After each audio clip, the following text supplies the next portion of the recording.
आप जिंदगी में कभी किसी परिस्थिति से डरोगे नहीं और हार भी नहीं मानोगे। केवल आज के इस वीडियो से अपने मन से डर और चिंता कैसे खत्म करनी है, इसके पीछे का रहस्य ध्यान से सुनना। तो चलिए उस रहस्यमय कहानी की शुरुआत करते हैं।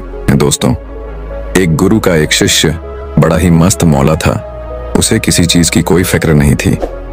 उसका जब मन करता वो उठता, खाता, पीता और सो जाता। उसके जीवन में कोई लक्ष्य नहीं था। वो बस अपने जीवन को मस्त मौला की तरह जिया करता। लेकिन वहीं पर उन गुरु के बाकी शिष्य अपने जीवन को गंभीरता से लेते थे। वो अपने जीवन में एक लक्ष्य निर्धारित करके आगे की ओर बढ़ रहे थे। वह सभी अपने सभी कामों को नियमानुसार करते, सही समय पर करते और वह सभी देखते ही देखते आगे बढ़ रहे थे, अपने जीवन में उन्नति कर रहे थे। वह मस्त मौला शिष्य जब उन आश्रम के बाकी शिष्यों को देखता तो वो उन पर हंसा करता। वह मन ही मन सोचता कि इनका जीवन भी कितना बेरंग है। ये सुबह उठते हैं, अपना कार्य करते हैं, गुरु से उपदेश ग्रहण करते हैं, शिक्षा ग्रहण करते हैं।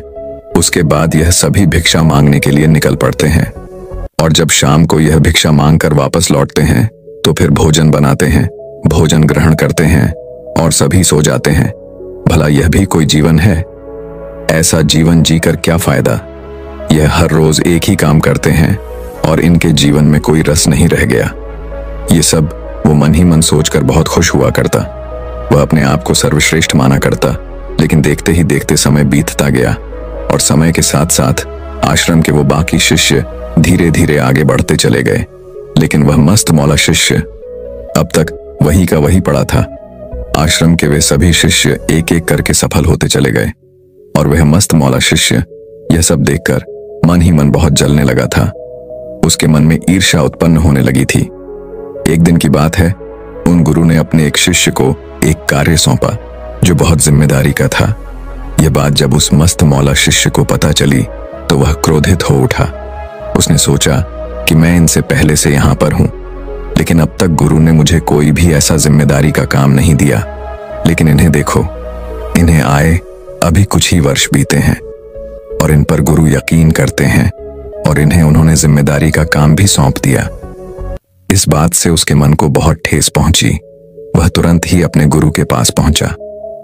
उन्हें प्रणाम करके वह उनसे कहता है गुरुर, मैं इन सबसे पहले से यहां पर हूं, लेकिन फिर भी आपने मुझे आज तक कोई जिम्मेदारी वाला काम नहीं दिया। लेकिन इन्हें देखिए, जिन्हें आए हुए अभी केवल कुछ वर्ष ही बीते हैं। आप उन पर भरोसा करते हैं, उन्हें जिम्मेदारी वाला काम दे रहे हैं। क्या मैं इस लायक नहीं कि आप मुझे कोई जिम्मेदारी वाला काम सौंप सके? इस पर वह गुरु मुस्कुराने लगे और उस मस्त मौला शिष्य कहते हैं, भंते, जब से तुम यहां पर आए हो तुमने कभी कोई कार्य किया है?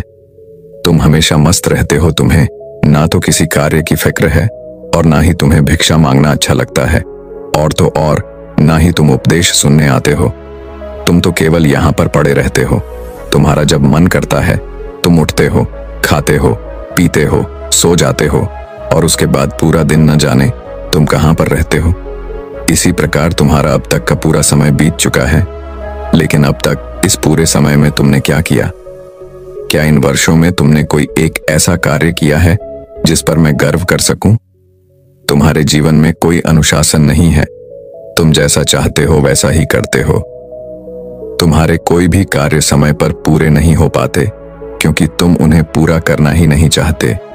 जबकि इस आश्रम के बाकी शिष्य मेरी बातों पर अमल करते हैं, उन बातों को अपने जीवन में उतारते हैं।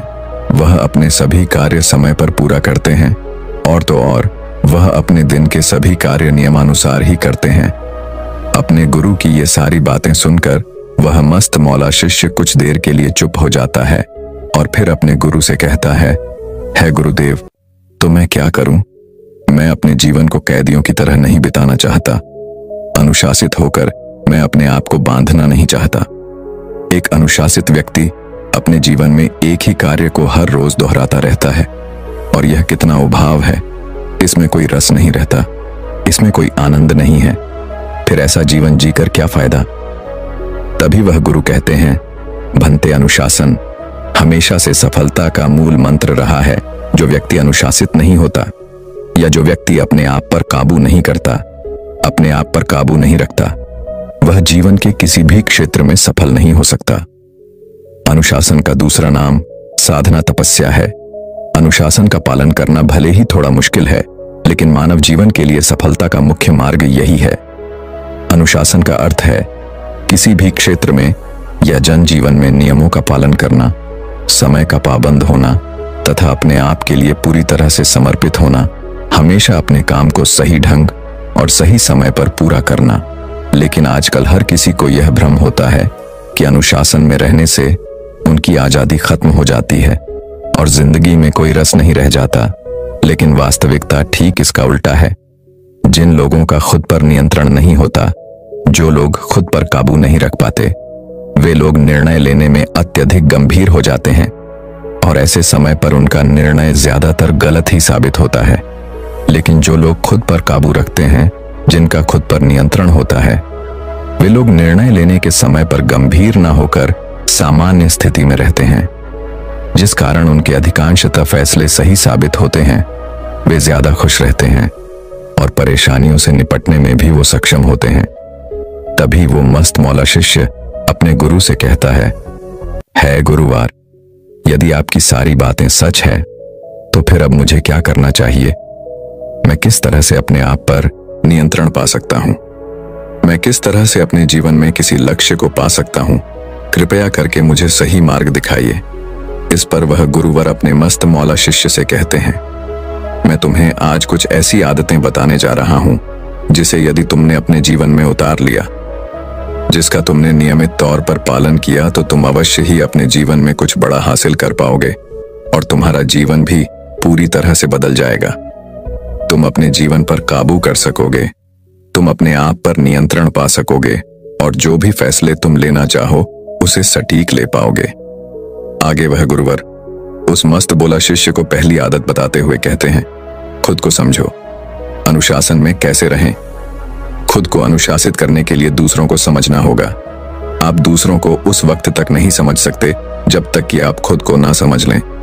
जब हम खुद को समझ जाते हैं तो आप में दूसरों को समझने की शक्ति पैदा हो जाती है और फिर तुम दूसरों को भी समझ सकते हो।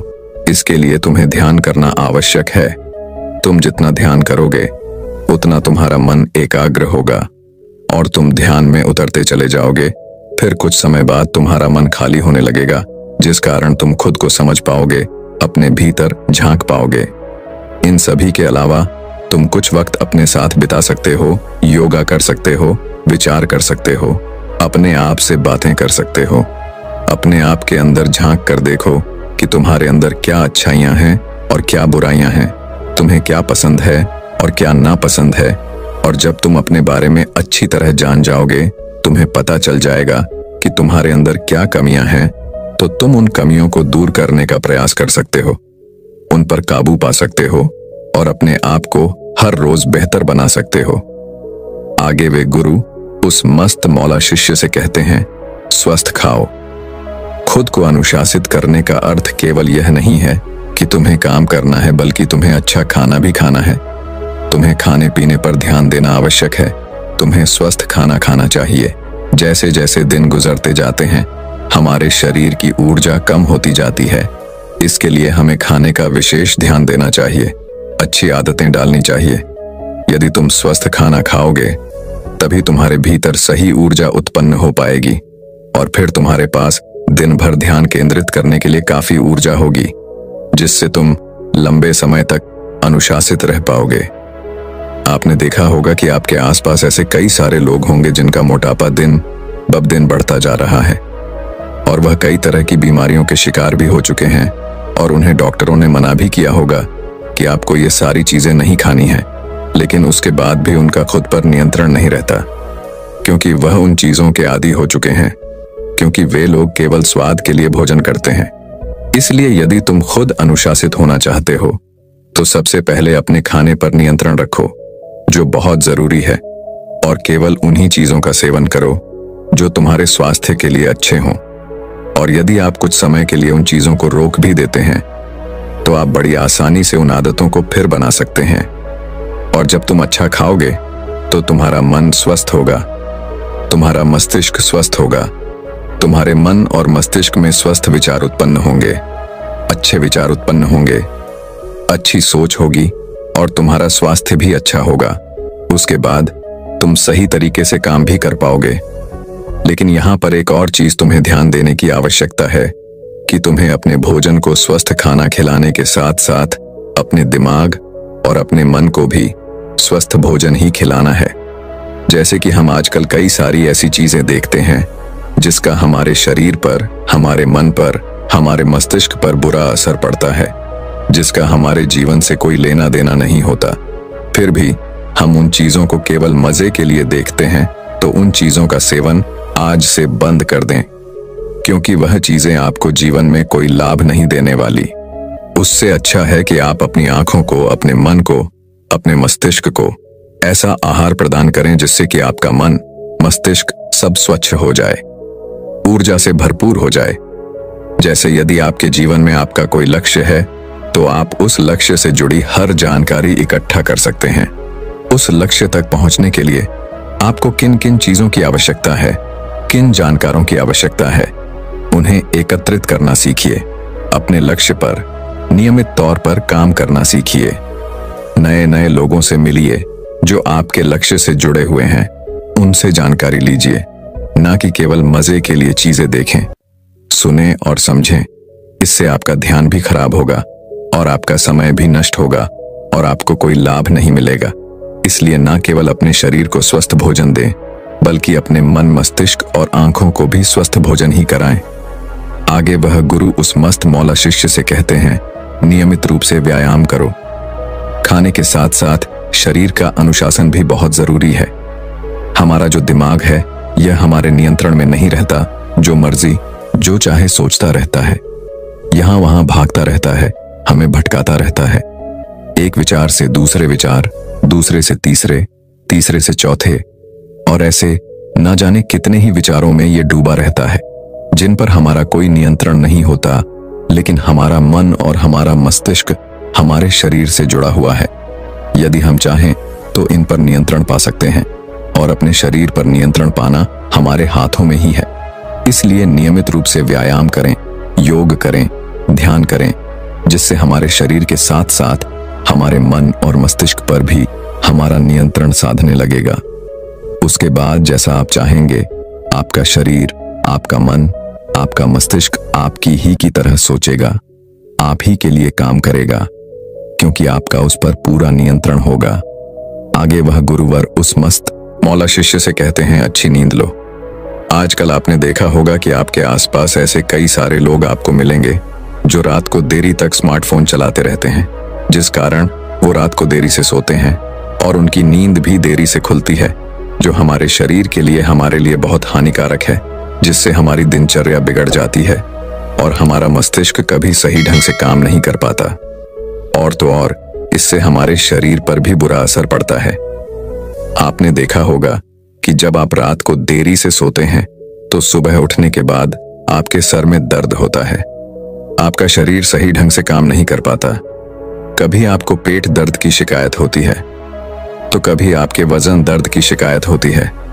इसलिए खुद अनुशासित होने के लिए आपको सोने का समय तय करना ही चाहिए।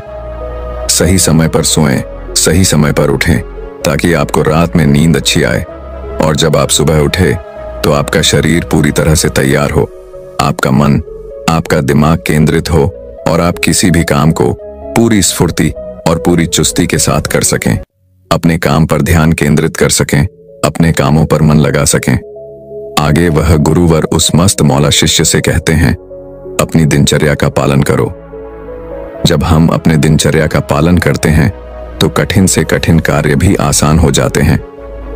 जिन कार्य को करने में हमारा मन नहीं लगता, जो कार्य हमें बहुत कठिन लगते हैं, वो कार्य भी बड़ी तीव्रता और आसानी से हो जाते हैं। आपने देखा होगा कि हम अधिकांशतः किसी भी कार्य को करने से पहले यह सोचते हैं कि आज हमारा मन नहीं कर रहा, और यदि आप उस कार्य को अपने मन पर छोड़ देंगे तो वह कार्य कभी पूरा नहीं होने वाला। लेकिन यदि आप नियमित तौर पर उस कार्य को करते रहते हैं तो आप अवश्य ही उस कार्य को पूरा कर लेंगे, और ना ही वो काम आप पर कभी बोझ बनेगा और ना ही उस कार्य को न करने का आप पर कोई बुरा प्रभाव पड़ेगा।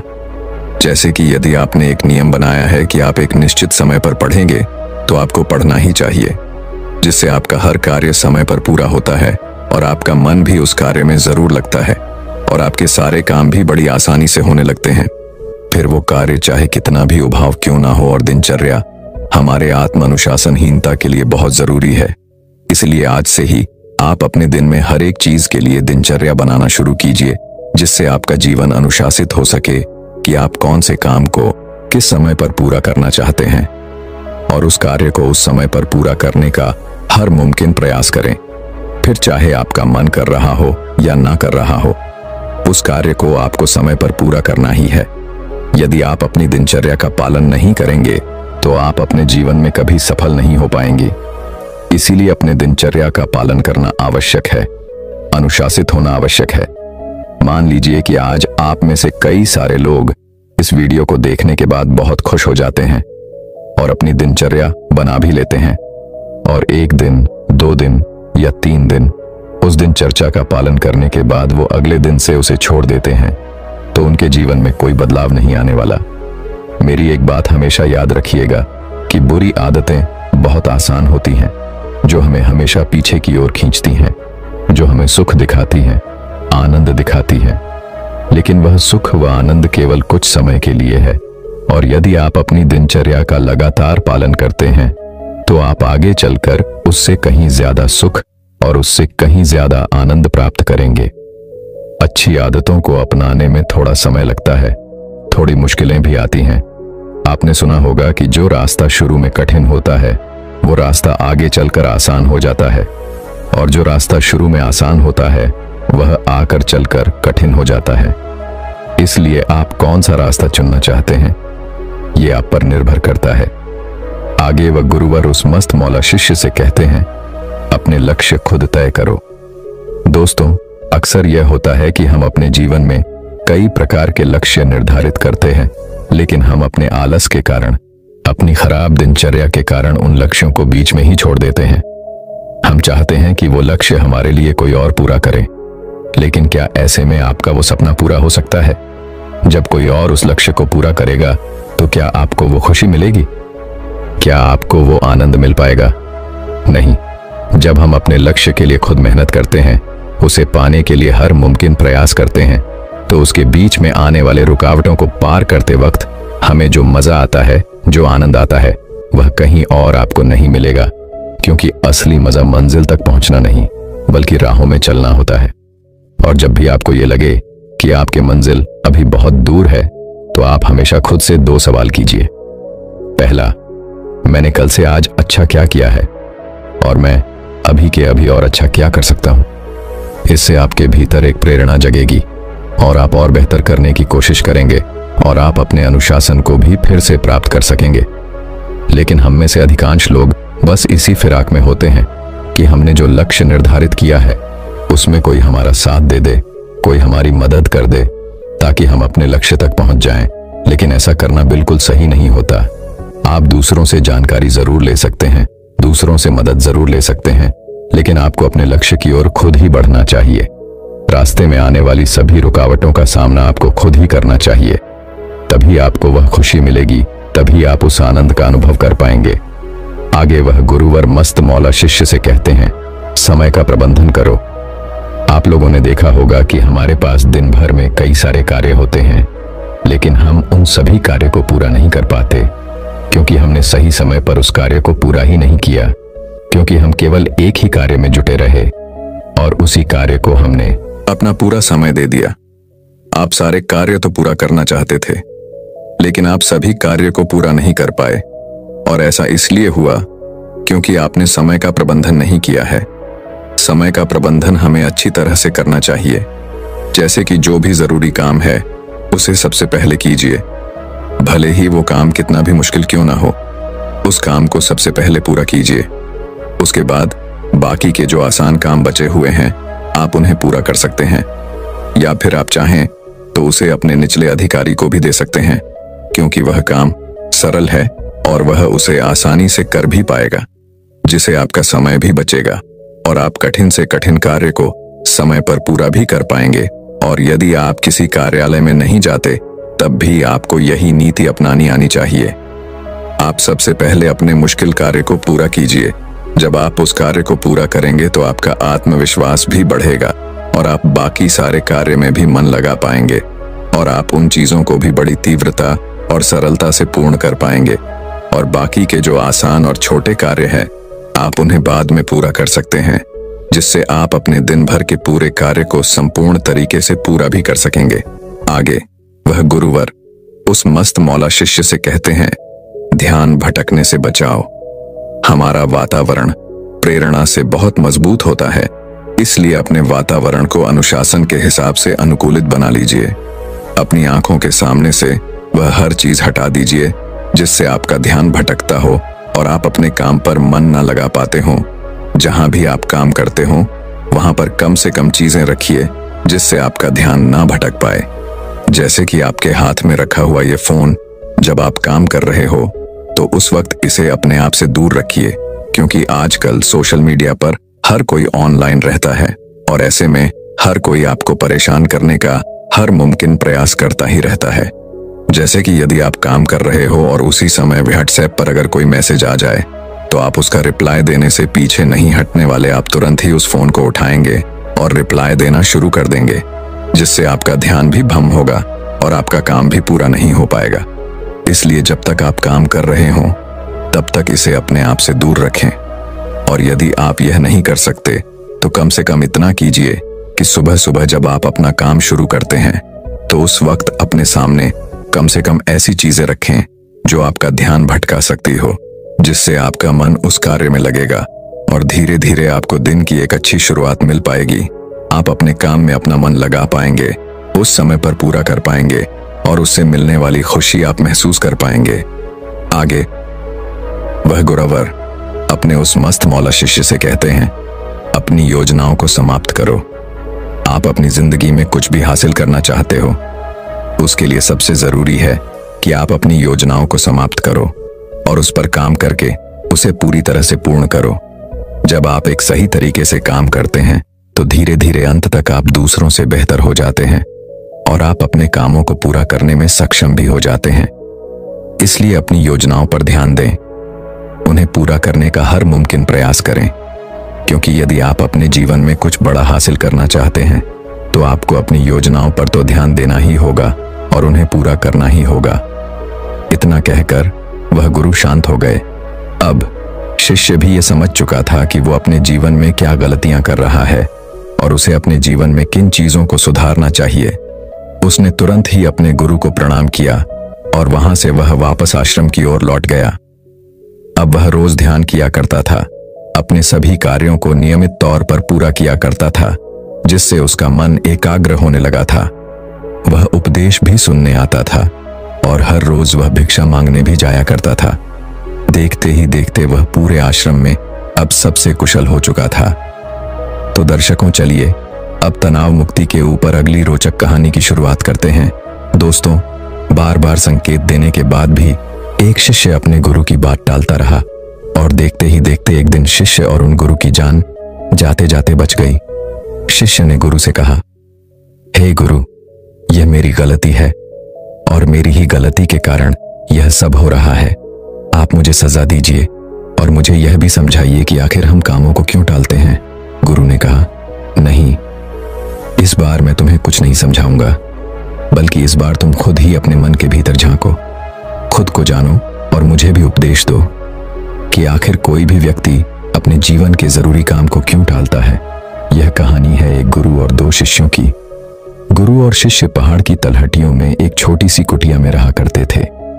एक दिन उन गुरु ने अपने दोनों शिष्यों को अपने पास बुलाया और उनसे कहने लगे, देखो, हमारे पास जो चावल है वह बहुत जल्द खत्म होने वाले हैं और बहुत ही जल्द वर्षा का मौसम भी आने वाला है।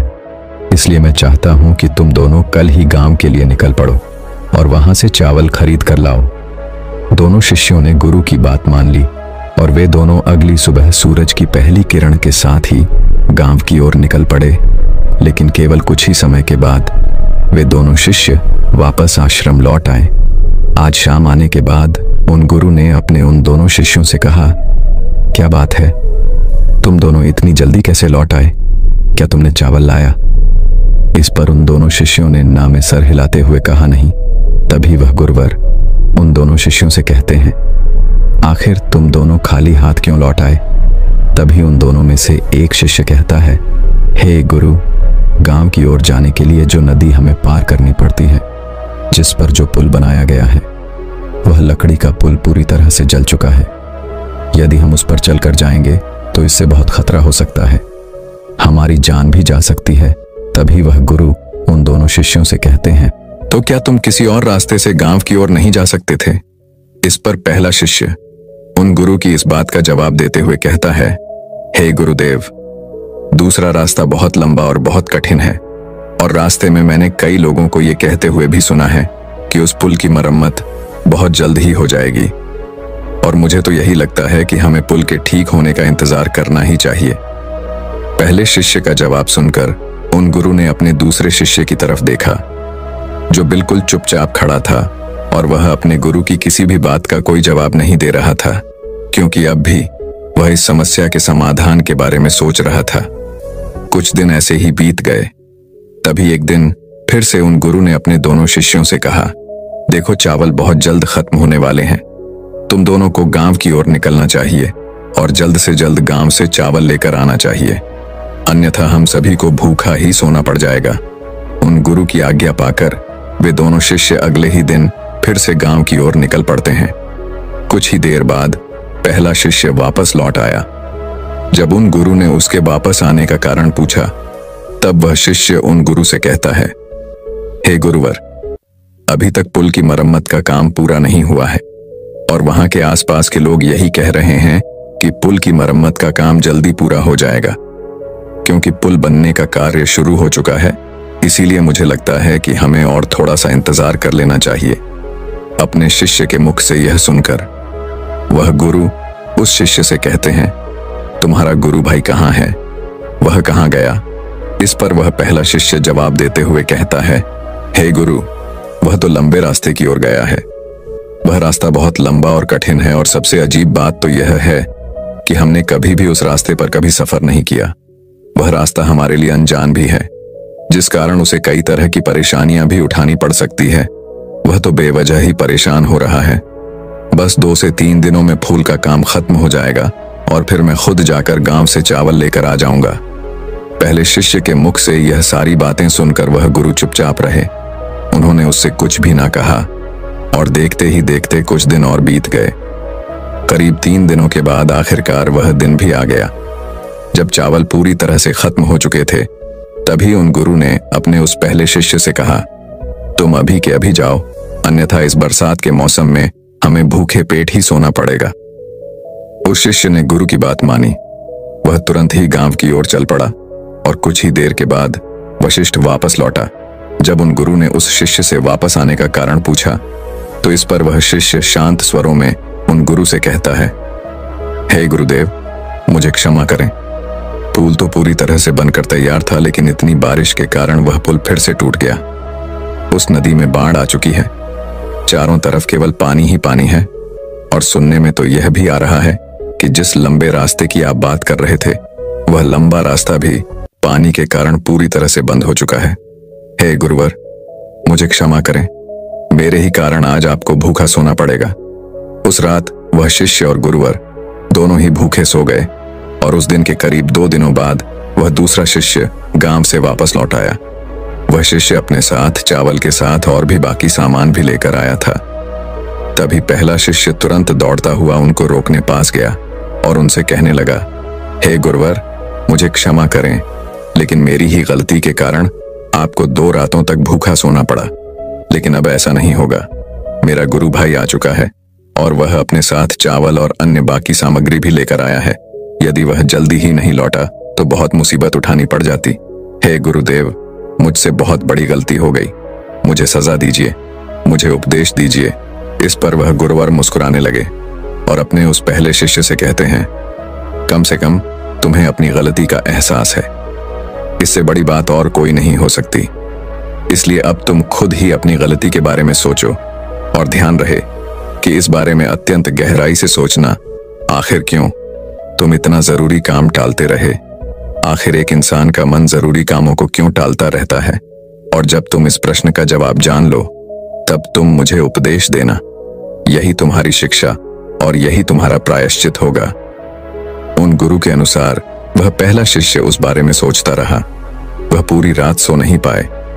पिछले 10 दिन के अंदर बीती हुई सारी घटनाएं उसकी आंखों के सामने गुजर रही थीं। वह यह नहीं समझ पा रहा था कि आखिर उसने इतना जरूरी काम क्यों टाला। यही सोचते सोचते काफी समय बीत गया और आखिरकार उसे गहरी नींद आ गई। जब वह सुबह उठा तो वह सबसे पहले ध्यान करने बैठा। ध्यान करते वक्त जब उसका मन शांत हुआ तो उसके मन में एक दृश्य प्रकट हुआ। उस शिष्य ने देखा जीवन शक्ति अर्थात उसके गुरु, जो उसे बार बार यह संकेत दे रहे थे कि उठो, आगे बढ़ो, इस कार्य को पूरा करो। लेकिन वह तो केवल बाहरी कारण ही देखता रहा, अर्थात वह नदी जिसमें बाढ़ आने के कारण वह पूरी तरह से तहस नहस हो चुकी था, जिन पर कभी भी भरोसा नहीं किया जा सकता।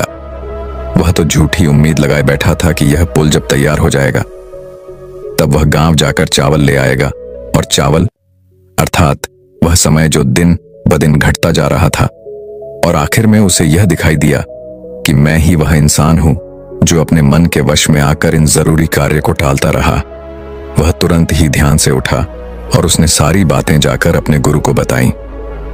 इस पर वह गुरु मुस्कुराने लगे और उन्होंने अपने उस शिष्य से कहा, यह तो बहुत अच्छी बात है, तुमने सूक्ष्म दृष्टि से इस ज्ञान को आयोजित किया है। शिष्य एक बार फिर से बैठकर यह सोचने लगा कि चावल लाना अत्यधिक जरूरी काम था, फिर भी मैं उस कार्य को क्यों टालता रहा। वह शिष्य एक बार फिर से ध्यान करने बैठ गया और तब उसने यह महसूस किया कि हमारा बुलबुलापन ही हमारी बुद्धि के विपरीत काम करता है और शांति में ही उत्तर प्रकट होते हैं। अर्थात जब भी हम किसी कार्य को करना चाहते हैं तो उससे पहले हम बाहरी कारण को देखते हैं, क्योंकि हमारा मन बहुत आलसी है और उसे आराम चाहिए, जिस कारण वह तरह तरह की तरकीबें खोजता है, तरह तरह के बहाने खोजता है ताकि हमें वह कार्य न करने पड़े, और इसी कारण वह तरह तरह के उत्तर भी प्रकट करता है। लेकिन जब हम शांति से एक जगह बैठ जाते हैं और उस समस्या पर विचार करते हैं तो हमें उसका उत्तर जरूर मिलता है। वह कुछ देर और इसी तरह से ध्यान में बैठा रहा, तभी उसके भीतर एक आवाज आई कि मन कठिन काम को इसलिए टालता है क्योंकि उसे अंदर ही अंदर यह लगता है कि वह इस कार्य को नहीं कर सकता, यह कार्य करके उसे कोई लाभ नहीं होने वाला, जिस कारण वह हमारे भीतर तरह तरह की तरकीबें और तरह तरह के बहाने पैदा करता है और हम उस कार्य से बचना चाहते हैं। इसी कारण हम उस कार्य को टालने लगते हैं। तभी उस शिष्य ने एक और बात का अनुभव किया। वह मन ही मन यह सोच रहा था कि जिस लंबे रास्ते की बात गुरुवर कर रहे हैं वह रास्ता तो बहुत कठिन और लंबा है। उस रास्ते पर मैं नहीं चल पाऊंगा, क्योंकि मैं मेहनत करने से बचना चाहता था। मैं उतने लंबे रास्ते से गांव जाने के लिए बचना चाहता था।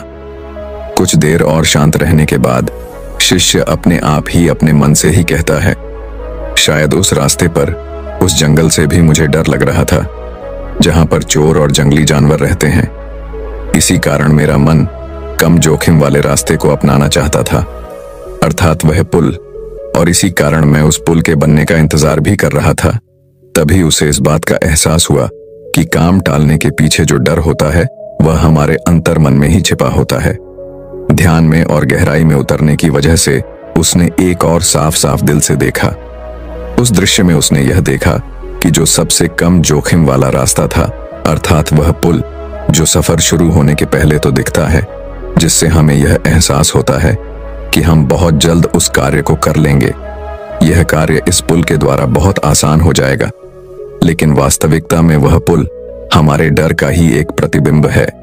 इसका अर्थ यह हुआ कि हमें खुद पर ही शक है।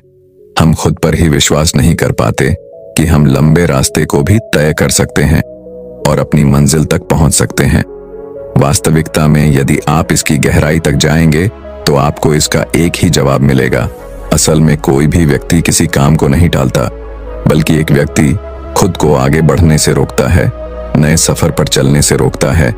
यदि आप भी चाहते हैं कि आप भी छोटे रास्ते से आगे बढ़ सकें तो यह आपको आपके अनुभव और आपकी बुद्धि के कारण ही मिल पाएगा। हमारी बुद्धि और अनुभवी वह पुल है जो हमारे सामने शॉर्टकट के रूप में प्रकट होते हैं। इतना कुछ जानने के बाद वह शिष्य बहुत प्रसन्न हुआ, लेकिन अब की बार वह अपने गुरु के पास नहीं गया, बल्कि उसने अपने आप से ही एक और सवाल किया कि आखिर इस डर के बारे में मैंने पहले क्यों नहीं सोचा। जब मैं उतने जरूरी काम को टाल रहा था, तब मैंने अपनी इस गलती का एहसास क्यों नहीं किया। तभी उसके भीतर से एक और आवाज आई, और वह यह थी कि यह तो मन के शांत होने पर ही संभव है, क्योंकि जब हमारा मन शांत नहीं होता तब हम किसी भी प्रकार के निर्णय नहीं ले पाते। जब हमारे मस्तिष्क पर कोई डर हावी होता है या परिस्थितियां हावी होती हैं, तो हम कभी भी मन को शांत नहीं रख पाते, और यही कारण है कि हम उन परिस्थितियों के सामने हार मान लेते हैं, उन डरों को अपने ऊपर हावी होने देते हैं। इसलिए हम डर का असली कारण अर्थात काम को टालने का कारण भी पहचान नहीं पाते। तभी उस शिष्य ने खुद से ही कहा, यदि मैं उस डर का कारण समझ जाता तो मैं उस दूसरे शिष्य के साथ जरूर जाता, या फिर किसी और व्यक्ति को लेकर मैं चावल की खरीदारी के लिए अवश्य जाता, लेकिन इस कार्य को कभी ना टालता। इतना कुछ जान लेने के बाद वह शिष्य अपने गुरु के पास पहुंचा और उसने अपने गुरु से कहा, हे गुरु, 2 दिनों तक शांत रहने के बाद मैंने इस प्रश्न का जवाब जान लिया है कि आखिर मेरे काम टालने के पीछे क्या कारण था। इस पर वह गुरु कहते हैं, उस शिष्य से कहते हैं, तो तुमने क्या जाना। इस पर मनुष्य कहता है, हम मनुष्य के भीतर किसी भी काम को करने से पहले मन के भीतर एक डर होता है, और उसी डर के कारण हम किसी भी कार्य को टालते हैं, और इसी कारण हम किसी भी कार्य को करने से बचना चाहते हैं। लेकिन अगर हमें अपने काम को करना है तो हमें शांत रहकर अपने मन से इस डर को निकालना होगा, तभी हम उस कार्य को आसानी से कर सकेंगे। तभी हमारे अंदर वह क्षमता और वह शक्ति भी जागृत होगी जिससे हम बड़ी से बड़ी मंजिल भी प्राप्त कर सकते हैं। इस पर वह गुरु मुस्कुराने लगे और उस शिष्य से कहते हैं, अच्छा तो ठीक है, अब मुझे यह बताओ कि काम टालने की इस आदत से हमें मुक्ति कैसे मिलेगी। गुरु का यह प्रश्न सुनकर वह शिष्य वहीं पर शांत बैठ गया, और कुछ देर शांत रहने के बाद उसने गुरु के इस प्रश्न का जवाब देते हुए कहा, हे गुरुवर, डर का असली कारण अहंकार है, और जब तक अहंकार है तब तक एक इंसान सीमित अवस्था में ही सो सकता है, और तब तक इसे किसी न किसी प्रकार का डर बना ही रहेगा, और इसी कारण कोई भी व्यक्ति अपने आप को खुद ही आगे बढ़ने से रोकता रहेगा। किंतु जितना हमारा मन शांत होता जाएगा, उतना ही हम अपने शास्त्रों के प्रति सचेत होते जाएंगे, और उतनी ही आसानी से हम अपने ऊपर हावी हुए उस डर को भी देख पाएंगे, और उतनी ही आसानी से हम उस काम को टालने से बच भी पाएंगे। अपने शिष्य के मुख से यह जवाब सुनकर वह गुरु मुस्कुराने लगे। उनके चेहरे पर एक हल्की सी मुस्कान आ गई। उसके बाद वह वहां से चले गए। वह शिष्य भी इस बात से पूरी तरह से संतुष्ट था। वह अपने जवाब से पूरी तरह से संतुष्ट था। उसने उन गुरु को प्रणाम किया और वापस अपने कमरे की ओर चल पड़ा। दोस्तों, जब हमारा अहंकार नियंत्रण में नहीं होता, तब हम भी इसी प्रकार की गलतियां करते हैं। दोस्तों, मैं उम्मीद करता हूं कि यह कहानी सुनने से आपके जीवन में अच्छे बदलाव आए होंगे।